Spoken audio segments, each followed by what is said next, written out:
กินยังถือข้างเงาอยู่ โอ้ยลากมาว่าหมักซีอะไรอ่ะ เพ เรา ราะมันต้องเสือเนาะกินเขา เพิ่นเฮ็ดหันจักเป็นจังไดบ่เคยตีจักเทื่อมีแต่ว่าแซ่บว่าสิได้เฮ็ดให้กินบ่อยๆอันนี้จ้างเข้มเผ็ดโอ้ย เอาเพื่ออนาคตต่อไปเดี๋ยวเป็นแม่ครัวด้วยนะ พวกบ่ให้ตี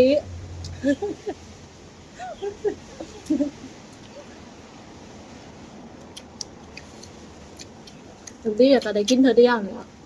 แล้วก็บ่เฮ็ดให้กินตีหลายเฮ็ดให้กินเองเบิ่ง บอกแล้วสอนหมดเลย เดี๋ยวเทียมกันจ้าแต่นานนี่อยากกินแบบใดบอกมาสิได้เฮ็ดให้พอดีบ่บอกเนาะเนี่ยว่าเป็นเฮ็ดจังได๋ก็แซ่บ ถามว่าใส่เกลือหรือเปล่าใส่แล้วก็ใส่ร้ายดีหรอ หมายก็ใส่แล้วหมูทาว่าให้ใส่เกลือน้ำเด้อเวลาตก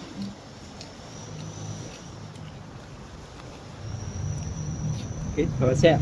แซ่บยังแซ่บกว่าเก่า น่ะนี่ว่าเพิ่นเหาะมันได้กินอีกแต่เพิ่นยืนเพิ่นนั่งยันย้อนยันเพิ่นได้กินมื้อเดียว ทั้งตื้นทั้งแซ่บเว้ย กินหนักกว่าผมคอ เก่งคม กินแหลกๆคือว่าเค็มคิดไปกินมากกว่าแซ่บบ่เค็มเลยแบบ อยู่เป็น ตั้งมา เอาว่าเอาได้จ้าที่รักจัดไป กินหมดเถอะ นี่แหละเอาอยู่ไหมนะหมดเลย ข้าว เขา